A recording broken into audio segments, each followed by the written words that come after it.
You had to describe a stereotypical lacrosse player. How would you describe her? I would describe her like 5'5", 5'6". Tall. That's like super tall. An athletic build. And like athletic, I feel like Fit and Blonde hair or brunette hair.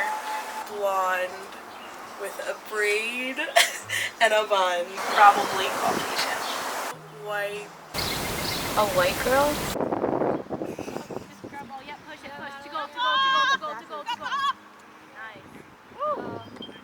My name is Claire Keith and I am a defender. I play attack. I'm Mia Addo and I play goalie. My name is Giselle and I play midfield. My name is Sophia Eby. I play attack. Yeah, with you. Yeah, girl, help. Cutter, you pick up. Two. Yeah, we're not. Yeah. Good ball. I speak to everybody that I stand with on the midfield circle, and with almost every single time I speak to someone, they respond. But I think when people don't respond, sometimes I feel like it's because there's this feeling of being superior in a way. I got the huge energy drink so I could write my essay, and you know what? I printed it out.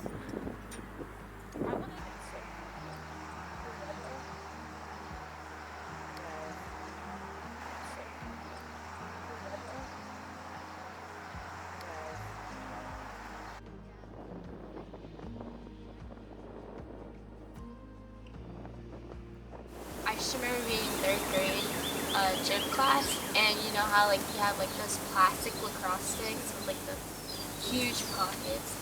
We were playing that in gym class, and my gym teacher was saying how I was really good at it, and I was like, okay.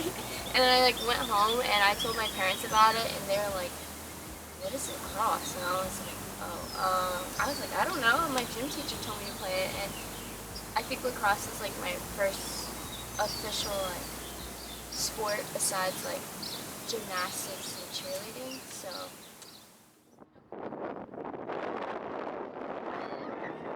I think every team is different, obviously. Maybe some other teams, and maybe it's other people's backgrounds, or their, the location matters. There are so many factors that matter into people being comfortable with talking about things like that so openly, but I think our team wouldn't have a problem with that. Go. Oh, nice try, Claire. Good job, Reese. sometimes the coaches undermine me, and they kind of didn't realize that even though I didn't have that background of being able to afford playing club, or just having that knowledge that I needed to play club, that they didn't really put me in, or they didn't include me in games as much. They're definitely a lot closer with the other girls. I could tell it was just a little weird. But then even now playing club, yes, there's still fewer girls that are not white, but there's still that clique, you can't really do anything about that. But some people are really they don't care, they it just really depends on your personality and how you play. And I think that's what I like about club, is it's really just how I play. It has nothing to do with what I look like. I don't know, but it honestly just makes me the underdog, so I don't really care. I led the county in goals my senior year.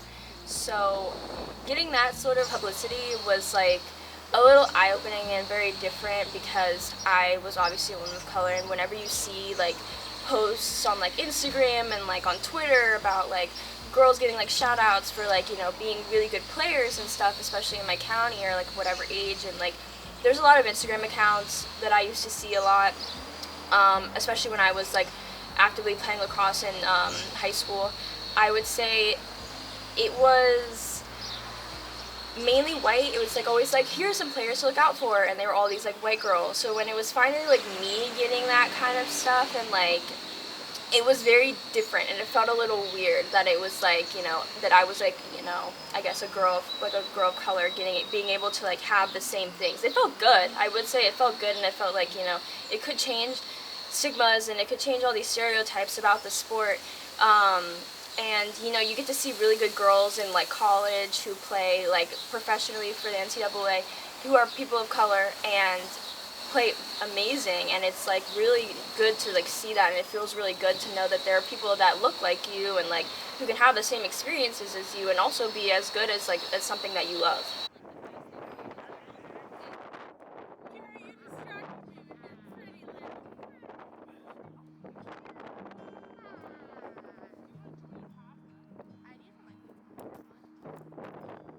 In my high school, I was the only person on my team of color.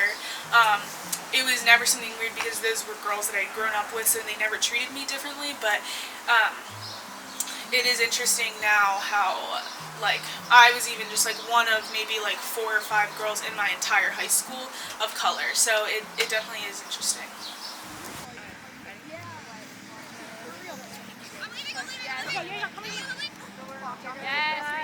Nice. I think, like I said, just being kind of like the odd one out in terms of that, and just honestly feeling like you have to fit in because this is a predominantly white sport. So, like trying something new, and then obviously having that differentiator is. It's kind of like an elephant in the room, honestly. Like, I mean, I think they don't have to try as hard to like fit in necessarily, and not that like being different is bad or anything, but it like getting like obviously gelling with the team and like having that team chemistry is extremely important. And so there are like definitely, not for me, but even just friends that I know who are like of color and play predominantly white sports, they like don't always like fundamentally and culturally get along as well with Caucasian teammates, just because of the differences in how they grew up and what they are exposed to.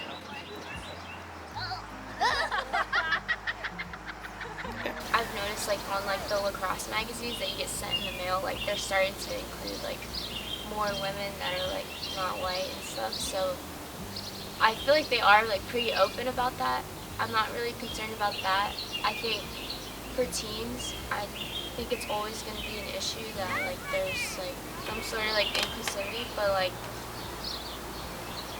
I just feel like people just kind of have to look past that. So I would say I definitely didn't have, like financially didn't have the same, I guess, upper hand playing a lot of like my white peers on like my club teams prior to high school, and just like some of them, like a lot of girls that I had known from like other teams from different schools throughout high school, they had been playing club for years, and they had been playing with like these top like lacrosse coaches that knew that like they could get them to like a good school like for college, and I definitely did not have the same like I guess upper hand or things like that.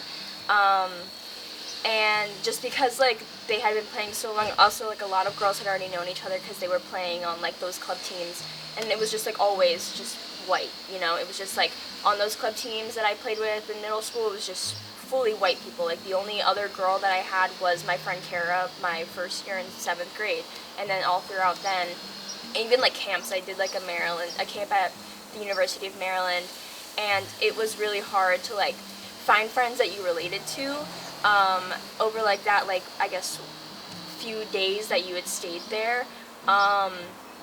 It was just all white people, and also like your coaches were all white, and like everyone was just white.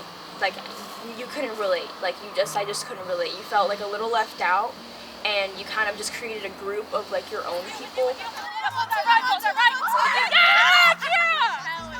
Like, lacrosse is my safe space. Like Towson lacrosse is like where I can breathe. I know we're playing games and that's stressful, but like that's one of my things I'm committed to that is like the most relaxing to me and the most welcoming and like loving, because I don't let anything else affect me in that aspect.